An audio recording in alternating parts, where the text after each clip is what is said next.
Hindi nauubusan, hindi nauuli. Tumatama sa oras, ito ang Uno Balita. Magandang umaga, Pilipinas. Ako si Francesca Kailan Ejercito. At ako naman si Miguel Ivan J. Diaz at kami ang maghahatid ng balita sa araw na ito. Sa ulo ng mga nagbabagang balita. Laro, baseball, nagbigay ng kahulugan sa wikang Pilipino. Idiskubre, isang umano nagbigay ng kahulugan ng social media naging fairy. Hi, Marites, issue ng wikang Filipino sa social media. At usapang showbiz, impluwensya ng social media sa wikang Filipino. Para sa mga detalye, sa ulo ng mga nagbabagang balita, laro, at tabayan natin ang ganap kay Ayel Carpio tungo sa larong baseball. Ayun na nga. Ang wikang Filipino ay ang pambansang wika ng Pilipinas at isa sa dalawang opisyal na wika kasama ang Ingles. Ang wikang Filipino ang nagsisilbing daan upang makipagkomunikasyon sa iba't ibang tao sa bansa ng Pilipinas. Ang wikang Filipino ay nakabase o nakabatay sa Tagalog. Patuloy na yung mayaman ng wikang Filipino dahil sa paghalo ng salita mula sa iba't ibang wika sa ating bansa. Isang karagdagang impormasyon ay ang buwan ng wika tuwing buwan ng Agosto.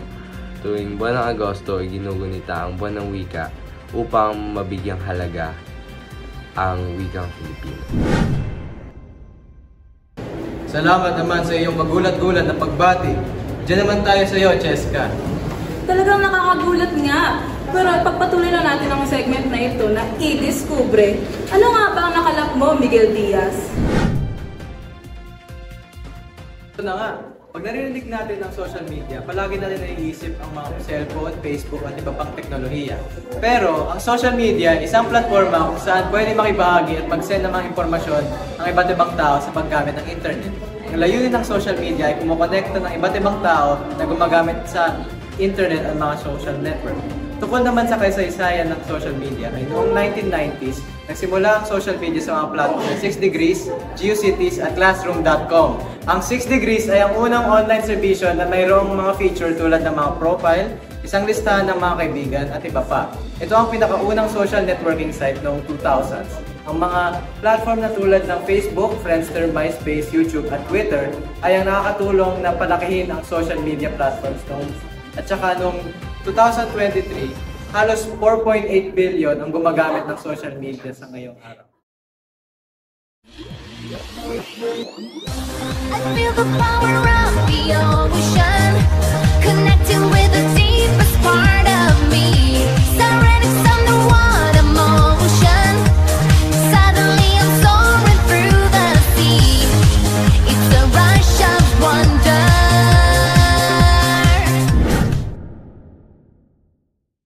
Kabogs, maraming salamat, Diaz. Pakinggan naman natin ang batas. Balitaan mo naman kami, Aliana Mike.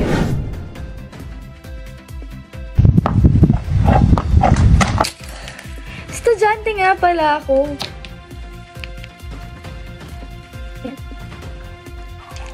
Batas? Ano ang koneksyon nga ba ng wikang Filipino sa social media?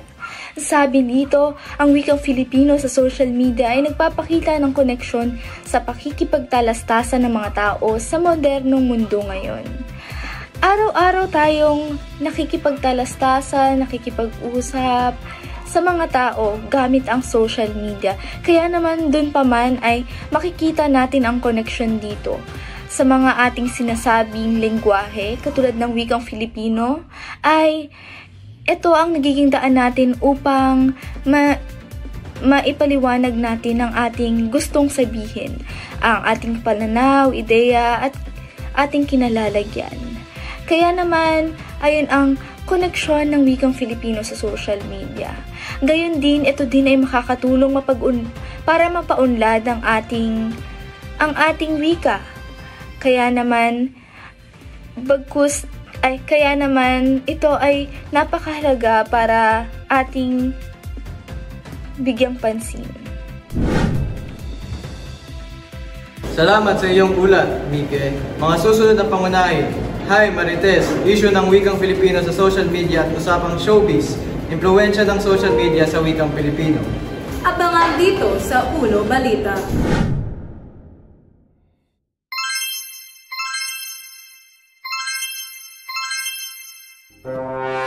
Gulat ka, no?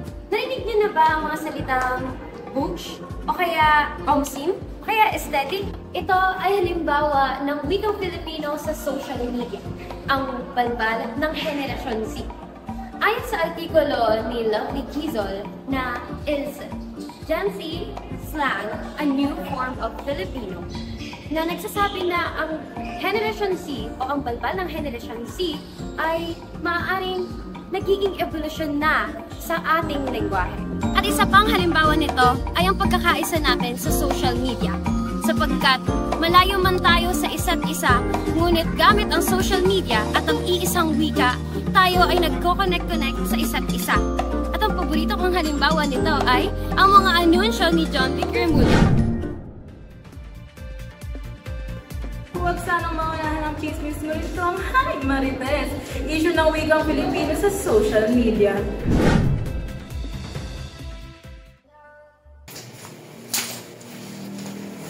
Hindi naman buntis ang chismis, pero sakit ang nalalim.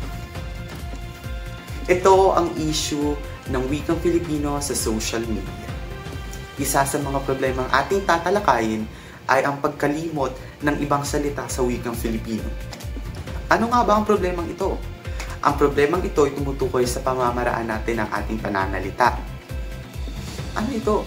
Katulad ng ating paglalahad ng opinyon, saloobin o ideya ay minsan nahahaluan natin ito ng mga salita sa wikang Ingles. Meron akong dalawang dahilan kung bakit ito nangyayari. Ito rin ay dahilan ng karamihan. Una sa dahilan ay ang nakakalimutan nga natin ang ibang salita sa wikang Filipino. Kaya mas napipilitan tayong gumamit ng ibang salita sa wikang Ingles.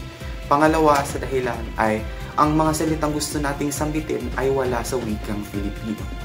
Kaya napipilitan din tayong gumamit ng ibang salita sa wikang Ingles. Ngayon, pangalawa sa problemang ating tatalakayin ang lengguwaheng ginagamit natin sa social media. Ano naman ito? Ang mga lengguwaheng ginagamit natin sa social media ay ito yung mga salitang balbal o slang sa Ingles. Sa patuloy na paglaganap ng ating lengguwahe sa social media ay patuloy din ang mga salitang balbal na ating nagagawa. Ngayon, paano ito naging isang problema at bakit? Nagiging problema ito dahil sa sobrang nating kasanayan sa mga salitang balbal o sa lengguwaheng ating ginagamit sa social media ay minsan ginagamit na rin natin ito sa personal.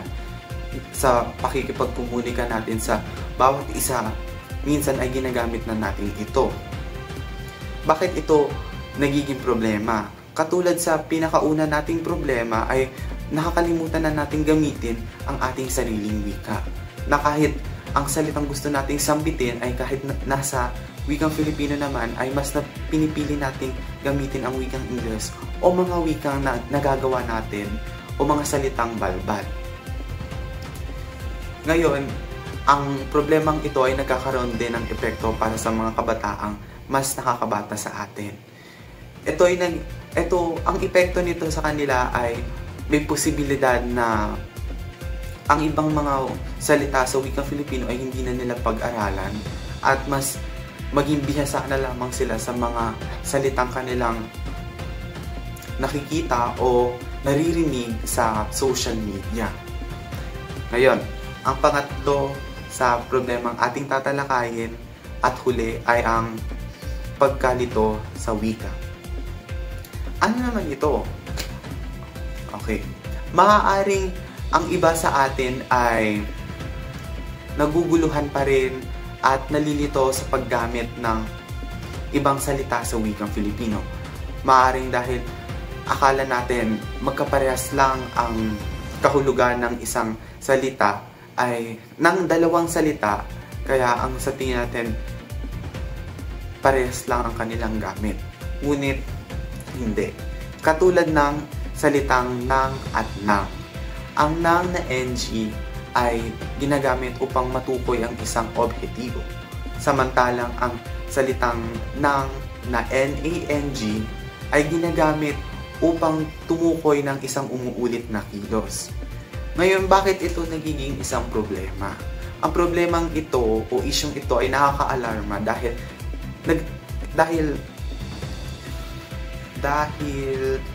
nangangahulugan lang na hindi na tayo maalam sa ating wika o hindi na tayo nagiging bihasa sa ating sariling wika. Nakakalimutan na natin ito. Ayon sa pag-aaral na aking nabasa, ito ay nagre-resulta ng pagkalabo-labo ng identidad ng isang wika. Kaya naman, pag-aralan natin mabuti ang ating sariling wika. Hindi lang puro Ingles, hindi lang puro ibang salita o ibang wika. Ngunit pag-aralan din natin ito dahil isa rin ito sa ating kultura at ating identidad. Kakaiba ka, John Manuel. Tapusin natin ang balita ng pak na pangunahin ni Francesca Ejercito na usapang showbiz, impluwensya ng social media sa wikang Filipino.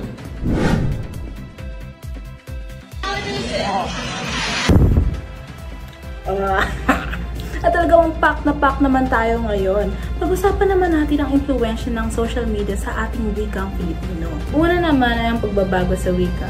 Dahil sa social media, ang wikang Filipino ay nagbabago sa pagtagal ng oras. Kung napapansin nyo, naghahalo ang ibang lengguwahe sa ating wika upang makabuo ng bagong salita o ang mga bagong slang words. Kung napapansin nyo, napapadalas ang paggamit ng mga tao ng omsimnida, arigathanks, kamsamnithanks at iba pa. Dahil rito ay nagkakaroon ng pagbabago sa ating wika at mas napapadalas ang paggamit ng mga slang words sa ating bokabularyo. Pangalawa naman ay ang kakulangan sa kakayahan sa pagbasa o pagsalita ng wikang Filipino. Pangunahing ginagamit sa social media ay ang wikang Ingles. Dahil rito, ang mga tao ay nahihirapan sa pagsasalita o pagbasa ng wikang Filipino. Nasa henerasyon na rin naman tayo ng teknolohiya, kaya maraming bata ang lumaki na nakapalibot sa kanila ang teknolohiya at social media. Dahil rito, nahihirapan sila makaintindi ng wikang Filipino dahil nakasanayan na nila ang wikang Ingles. Salamat sa ating mga taga-balita. Iyan ang mga nagbabagang balita sa araw na ito.